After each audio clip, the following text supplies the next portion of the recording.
Welcome to our 38th Rising Tide Ocean podcast. This is David Helvarg and our co-host, Vicki Nichols-Goldstein. Good morning. Good morning. Today we're talking with Matt Moseley. He's an adventure swimmer with record swims, including from the U.S. Virgin Islands to Puerto Rico, across 25 miles of Lake Pontchartrain in Louisiana. He's an author, communication strategist, and more. And I definitely plan to read his book on Hunter S. Thompson, Gonzo author he worked with. But Matt, you've said that fish can't live where people can't swim. So let's start with that. When did you learn to swim? I started swimming at a very young age growing up in South Louisiana. I always had an attraction to the water. We grew up going to the ocean in Florida.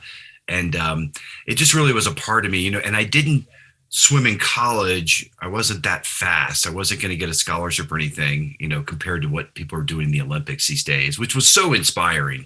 The swimming was just amazing with the Olympics. But I came back to it when I was in graduate school at CU in Boulder, and we are just about to leave for our yearly family river trip down the Colorado River. It'll be our 26th year with the family. And so when my wife was in law school here and I was in graduate school, she gave me this canoe. And the canoe was kind of chipped in from my dad and all these other friends. It was really a great gesture, but it came with the trip down the Colorado River from Moab to the confluence of the Green through Canyonlands. And I happened to just be getting back into swimming at CU. I brought my goggles and my cap, and I had this profound revelation that, oh my gosh, you could take away the lane lines, you could take away the clock, and you can even get rid of the coach. And so it really was profound in the sense of what was so different about swimming in open water versus the pool.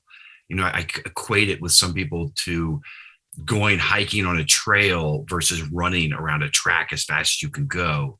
And so hiking on a trail is just much more meditative. And so that's how I came back to it. And, just one thing led to another. And the next thing you know, I found myself with Vicki in the middle of the night there in the Caribbean, trying to swim across the ocean. Well, so you weren't thrown from the canoe. You weren't forced to swim in that river. That's just where you started. That's just, yeah, absolutely. And it's beautiful. The water's amazing. It's very silty, but it's Colorado freshwater mountain snowmelt.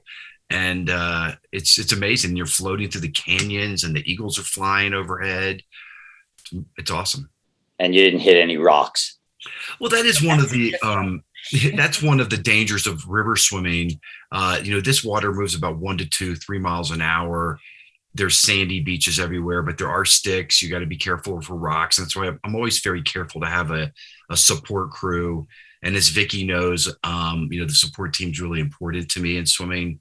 And I always have a kayaker or two right next to me, keeping me fed and safe and, all around direction. So I'm not completely clear. So that river was your first. You've had sort of 4 major swims. Maybe run us through them. You betcha. Well, that was 26 years ago that I started. I would say that my introduction to open water swimming. And then I started signing up for 10K races, and just one thing led to another. And so about, 10 years ago, I shattered my leg in an accident, a climbing accident off of a rock, and broke my tibia fibia. It was a horrible accident. It took me several years to recover.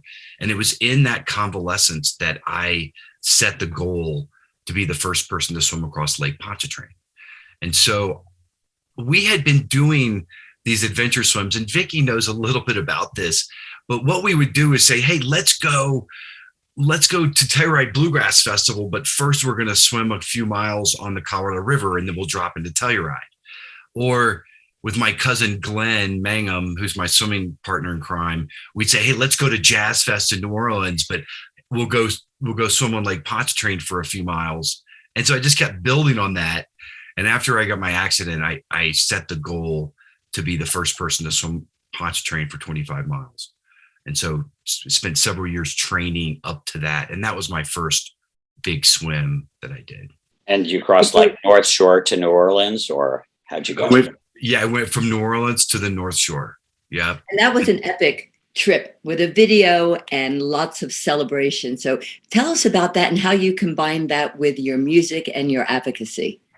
Thanks, Vicki. That's a great question, because that gets to the heart of really why I swim. I mean, I love the connection with the water, and through that connection, which I feel is very ancient, it's very old. It's like we are fish, at our heart, that's why we need water. That's why the blue mind exists.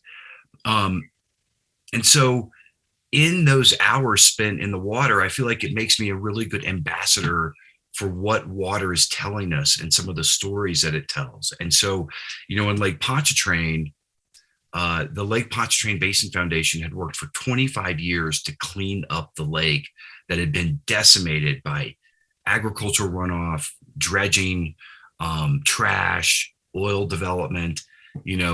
Vicki, a lot of these problems really well in our work with inland oceans and protecting rivers, and just how hardworking they are and how much assault they are under. And so teaming up, every one of these swims, I team up with an environmental organization. When Vicki was on the boat in the Caribbean, on the Caribbean swim, we had teamed up with 5 gyres who were testing for plastics in the ocean. And in this past swim that I just did down the Green River, that was on June 27th for 40 miles.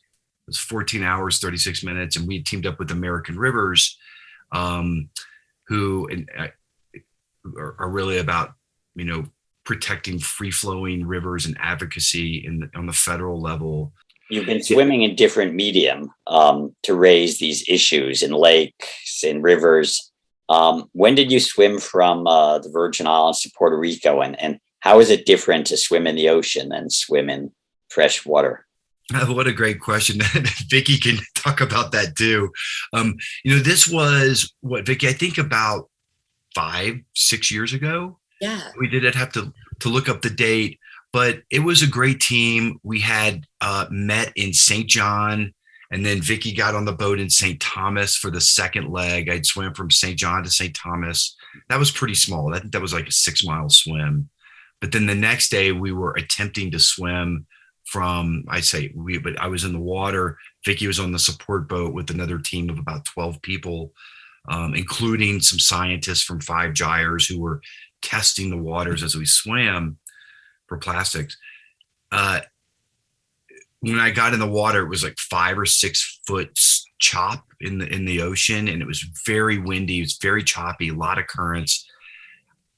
I swam for, I think, close to 16, 17 hours and get out on the shore and thinking I'm in Vieques, Puerto Rico. And I was in Puerto Rico. I was in I was on a little island called Culebrita, which is about 24 miles off the coast of Puerto Rico. So still in the U.S. Virgin Islands.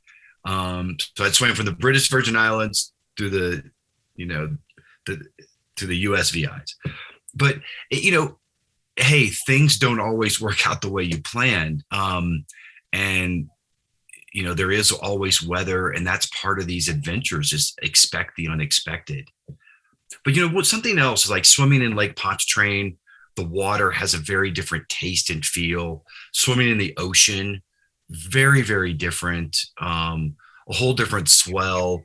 Lake Pontchartrain is only 12 feet deep, so you get this real chop on it.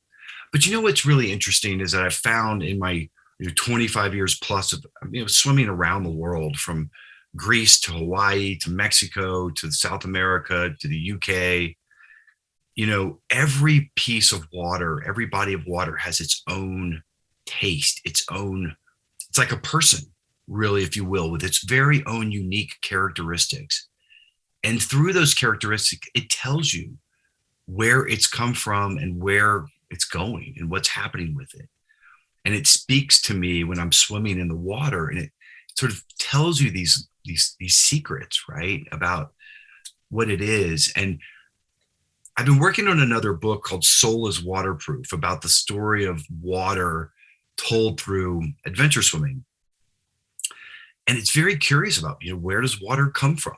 I think there's still a lot of debate on whether it was, sort of made as the primordial gases of the earth were cooling. Some scientists believe that it came in on on meteorites, and that as the meteorites came through the atmosphere, the hydrogen crystals mixed with oxygen, and because we can't make a water molecule today, right? I mean, we can't go in a lab and say, all right, we need more water, let's take hydrogen and oxygen and make this little magical crystal. We can't do that. So let me ask you, and if it's too personal, you don't have to answer, but which water personality do you prefer? Fresh, salty, or brackish? Oh gosh, that's actually like asking me my favorite band or my favorite music, right? I mean, I love rivers because of the fresh water and the moving nature. I love lakes, and I did a lot of training up at Carter Lake and Horsetooth Reservoir. But oceans too are kind of the most daunting. They're the most risky. There's a lot of wildlife. And so, I'd say I love ocean swimming a ton. Water is the most critical issue of our time. Screw oil, screw gold. None of that really matters in the end. Water is what matters in the end. And we are coming to this visceral point. David, you mentioned it. Are we past, sounding the alarm, and are we on full on catastrophe mode now? And the drought in the West, this goes back to Lake Powell and Lake Mead. 40 million people depend upon those reservoirs for their livelihood, their power, and their water. It's almost going to be cut off. What is going to happen? And we haven't talked about those, those consequences of our actions. And the way we're managing water now is not going to be sufficient for the long term. So we need to come together and have some serious discussions as a country about how we are going to protect our extremely fragile and limited fresh water. Vicki, through our work with the Inland Ocean Coalition, and as a communications person, spend a lot of time thinking about how can you get people to care about water. And standing on the banks with a U.S. senator and saying, this river's going to die if we don't do this and this, and we send out a press release, and nobody cares. We get 300 hits on the website and maybe a little article in the paper, and then it moves on to the next thing. But I think if we can get people to love the water and see and embrace the beauty of it and the importance of their daily lives, that's how we can make that visceral connection to help them care about it and then protect it.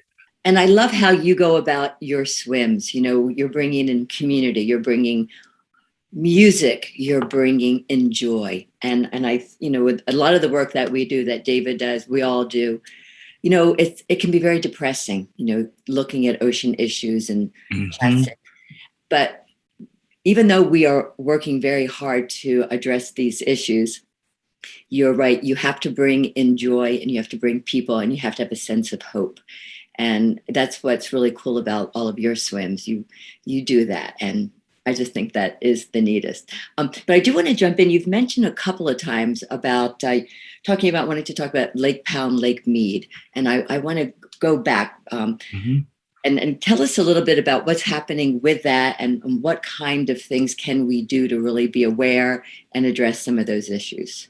You betcha. Well, in the past 20 years, we've reached a time where people are paying attention because the levels are so low, and the runoff this year was so poor. It was just so bad. And the western slope of Colorado is not getting hardly any water, and fields are lying fallow. Yet we're sending water, downstream to fill these compact obligations. There's 8 states in the Colorado River Basin, and we all have an agreement of how that water gets divvied up. Well, there's 25% less water to divvy up, and there is more, heightened demand, especially in places like Las Vegas and St. George, where real estate prices are just going through the roof, and there's, a hunger for development, and all those developments need yards and water. We all need a place to live. I'm not begrudging that. It's just, how do we manage it? And so what's getting really scary is that as we came out of We did the Green River swim, and then our team of 16 people ran Cataract Canyon, which was a blast.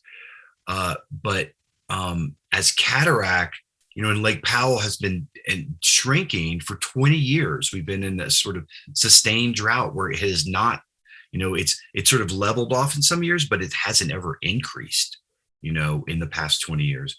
And so you can see in Cataract Canyon where some friends of mine from the Returning Rapids Project are documenting these old rapids that are returning with the old flora and the fauna and the native habitat and the fish that was all drowned out by Lake Powell. And there's a 150-foot wall of sediment that hangs over. It's like a different canyon. Floyd Dominy, who built Glen Canyon Dam and was the most prolific dam builder in the United States, the Bureau of Reclamation, Floyd Dominy famously said that silt would never be a problem in these dams.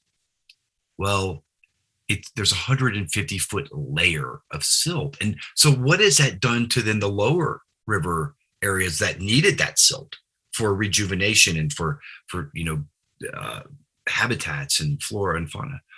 So Lake Powell, you can see it over the past 20 years, the way it's dropping, it's a lot smaller than it used to be. And the same with Lake Mead. You see this huge bathtub ring in Lake Mead, and the marinas don't even function because the boat ramps are so much higher, right? So, but the importance and the reason this matters is because 40 million people depend upon it. And what are we going to do if these systems and infrastructure fail? What happens? I think when Dave Brower or even Ed Abbey said we want the canyons back, they weren't thinking that the reservoirs will run dry and that's how we get them back. I think we're in a situation where we have to completely rethink water use. And of course, it's a system. It evaporates off the oceans, comes down to us and rain onto the land, feeds our farms, and creates a cycle. But the cycle's in danger. So I know in California, for example, 80% of our water goes to ag. We got to stop growing water intensive almonds to ship to China or hay for Saudi racehorses, stop growing rice in a desert, and rethink the arid West. And I'm excited that your swims engage and address these issues of water availability, of climate impacts on ecosystem, both terrestrial and marine. Yep. Well, and it's when you're in the water for long periods of time, you start to think about your space on this planet a little bit differently. And that some scientists discovered a fossil they called Tiktaalik, which they believe was the first animal species, fish, to sort of walk from the muck onto the land. And, over the evolutionary cycle, just developed from a fish into an animal.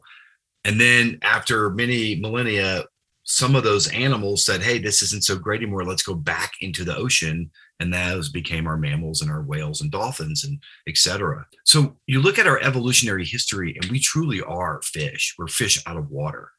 It's why our bodies are so much made up of water, why we're so connected to it.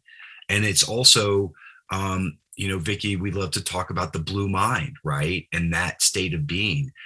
It's not a secret why people like to take baths or go sit by the ocean or like to swim long distances in rivers. I don't think I'm that crazy, even though my mom would have disagreed.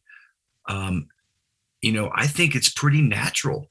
And the science, the neurological science in our brains has shown that we're better by water. We make better decisions. We're calmer. We have better, emotional capacity where we don't get so distracted and janked up. I like to tell people when I'm swimming too, I imagine a fish that, they just kind of exist and do their thing. They're not real emotional creatures and they just swim and exist and eat, enjoy the water. I mean, I just don't think it's that complicated. I think sometimes we complicate things so much, and that's why I love swimming. It just sort of boils it down. After you've been in the water, after 3 or 4 hours, you've thought of everything in your entire life to think of that brings you to this point. And after 7 or 8 hours, you go into this very zen, state of existence where you're really just focused on breathing. It's very simple. Unless sometimes it's in the Caribbean, right, Vicki, where you've got waves smattering you in the face and your support pilot is throwing up over the edge and your coach is yelling at everybody. But generally, it's really amazing. And it's just a beautiful, beautiful experience. And I'm really excited to see water becoming a part of this conversation of climate change, because I think it's, people focus on the glaciers and those are the big kind of visible things. But, our rivers, Leonardo da Vinci thought of rivers and oceans as the exact same function of blood veins in our bodies, and that you needed this sort of healthy cycle of flushing and filling and movement and richness to keep the planet alive. And I think it's so true. And that these are the veins, these are the lifeblood of our very, Mother Earth. And I don't think people, David, in Louisiana, you ask somebody where their water comes from and they say, well, the tap. If they turn on the tap and they pay their bill, what's the problem? I can use as much water as I wanted. There's no connection there. And so, the tagline at American Rivers is rivers connect us. And so they've shown time and again where you take a drying stream in the Southwest and all of a sudden it starts flowing again and people come out and communities start to develop and people have picnics and there's people on the water and enjoying it, and in so many ways. The city of New Orleans is a connection point between French and Spanish and Haitians and so many different people of the world that come together at this point of the Mississippi River and the Gulf, this major trade route. So in so many ways, rivers connect us spiritually and physically and emotionally. It's as you say, it's like the ocean is the heart, the beating heart, and the lakes and rivers are the vessels and capillaries that keep the planet alive. But I tell you, the water in Lake Pontchartrain is cleaner than the Boulder Reservoir. It's honestly, Vicki, I mean, it's cleaner and people they don't make that association. And no gators or bull sharks joined in your party? Well, what's really interesting is that when I was finishing the swim, I was like, why are there's all these first responders there and fire trucks and EMTs? I'm like, this is really strange that the mayor was there. It turned out like an hour before, as people were starting to gather, and I was, kind of out there a couple miles away, there was an alligator sunning itself right on the boat ramp where I was supposed to come up. And so they got these two Cajuns, these two guys like, oh man, I'm gonna go get that alligator. So they literally like caught it right there in front of everybody. But it was a mama alligator. And they're like, well, hopefully the babies aren't anywhere around, But I didn't know it until the next day. And there was a picture of me on the Times-Picayune, swimmer makes it across the lake. And then underneath it had a caption, gator pulled as swimmer approaches. So, I'm just glad they got it. Moving on, do you have any new swims planned? It's tough because I feel like I'm really trained. I'm in good shape, but I have a lot of, personal things going on. I just had a book come out on June 10th from Routledge Publishing called Ignition. That's available. So I've been doing a lot of work around that. And what is Ignition on?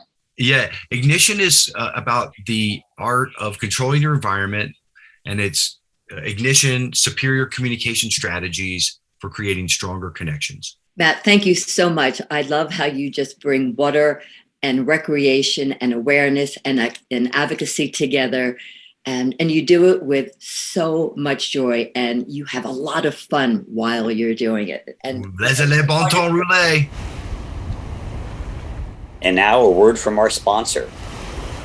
Oil and gas is what plastic is made of. Single-use fossil fuel plastic can't be thrown away because there is no way, and less than 9% of it gets recycled. Instead, the ocean has become a dumping ground for plastic waste that kills millions of seabirds, whales, and turtles, dolphins, and other animals every year. Synthetic plastic is also accumulating in the human body with unknown health impacts. That's why the Sierra Club Marine Team suggests a few simple things you can do. Reduce your personal use of plastic, encourage friends and family to do the same, and support the Break Free from Plastic Pollution Act, and that will hold the petrochemical industry responsible for what it produces. The Sierra Club Marine Team, because 71% of the environment is salty. To learn more, go to Sierra Club Marine Team on Facebook. Rising Tide is a production of Blue Frontier with hosts David Helvarg and Vicki Nichols-Goldstein, and with the support of Natasha Benjamin and Ellie Curlow. Rising Tide's editing services and additional technical support are provided by Studio Cape May of San Diego, California. The theme song is written and performed by Ethan Kenvarg. You can find Rising Tide, the Ocean Podcast, at www.bluefront.org or download it anytime from Apple, Google, or Spotify. Off in the salty ocean, off where the waves roll free. The sparkling water rises, then crashes to the sea. Out amongst the breakers, you'll have no need to fear. It's true, it's the blue frontier.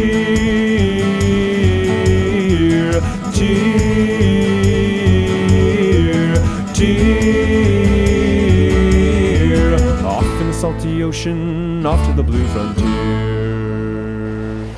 Sparky, come here, buddy. Sparky! There you are, good boy, Sparky.